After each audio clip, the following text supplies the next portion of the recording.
Welcome to my YouTube channel. My name is Calvin Johnson. In this video, I'm going to show you how to use the Microsoft Remote Desktop connection to connect to a remote device. So in Windows 11 we have the remote desktop connection.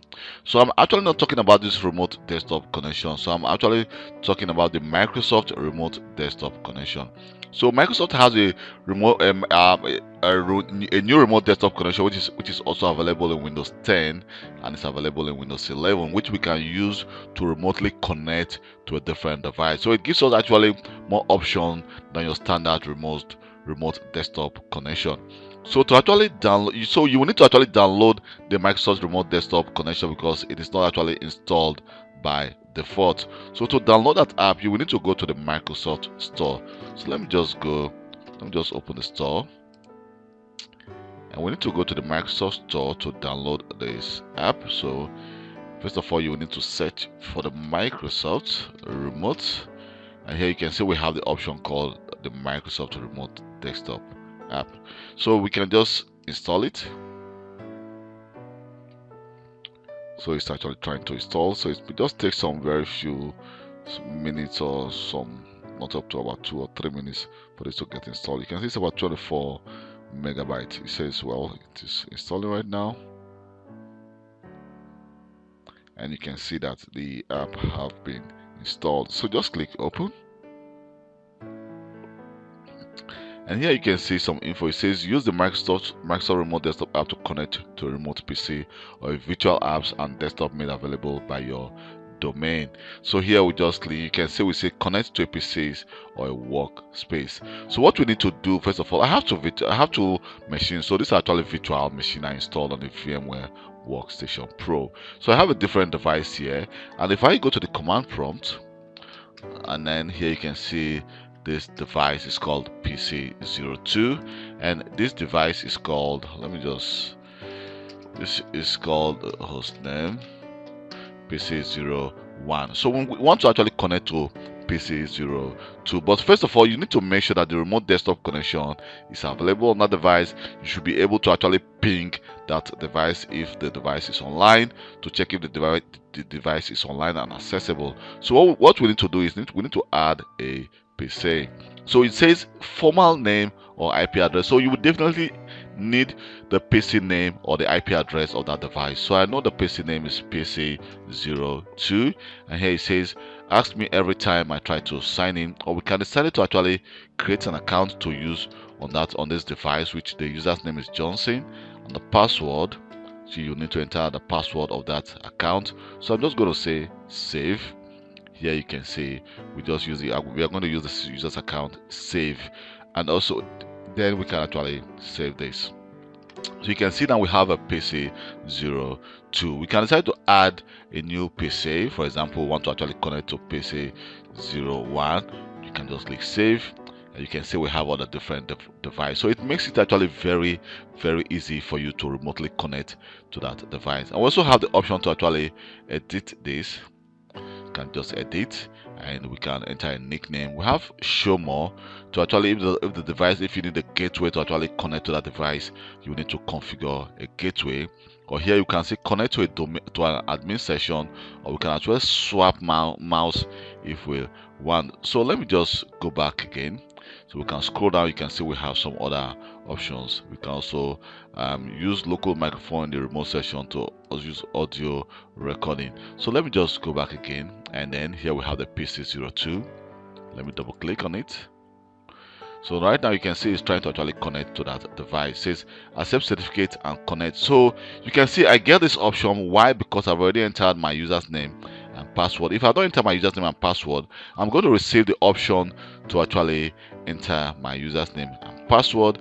And here we can have, you see more details. Here is the certificate valid after. You can see the valid before, and we can say don't ask about the certificate again, and then click connect anyway. So it's trying to actually connect to that device. You can see I'm connecting to this device here, and now the device has just been locked out. And let me go back again.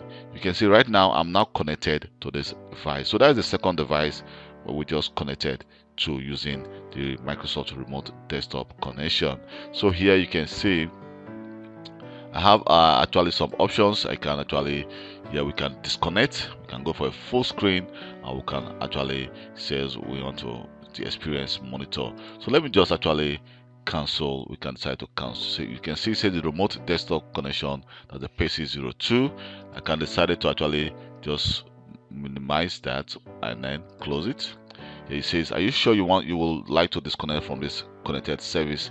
So I want to actually disconnect, and we've just disconnected from the PC02.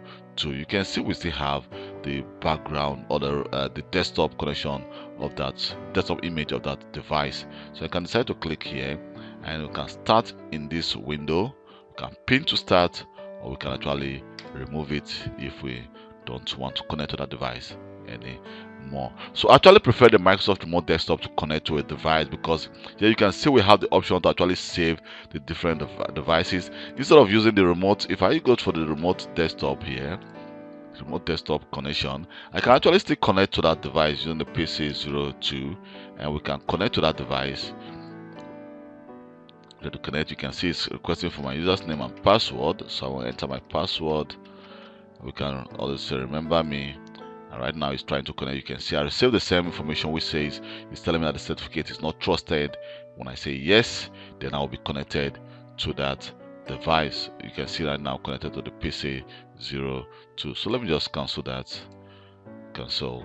So that is how you actually connect to a remote desktop connection, but I prefer the Microsoft remote desktop connection, which is more robust and it gives me more options. And here you can see if I go to the settings, I can actually back up my settings. If you have actually saved a lot of PCs here, you can actually back it up and maybe import it back to a different device, or we can actually restore. If I click restore, you say I can browse to see all the files to the location whereby I've already back up. Let me just back up this. It says browse the location you want to back up to, and here we can say the remote desktop connection is going to go to document. Let me just save that. And now when we try to actually bring back restore connection all our service, we can see we have the connection. We can just open that and it will actually be saved. Or we can just, let me just delete this to actually show you that it works. We can see we have it been deleted. Now we can actually restore, browse, and then go to the remote desktop connection, and then you can see right now we have our remote desktop connection. So we have our settings here. You can see we have, it says users account, which account do you want to use to connect to that device. You can see it's actually Johnson. It has been saved. We can actually save it to a group as well.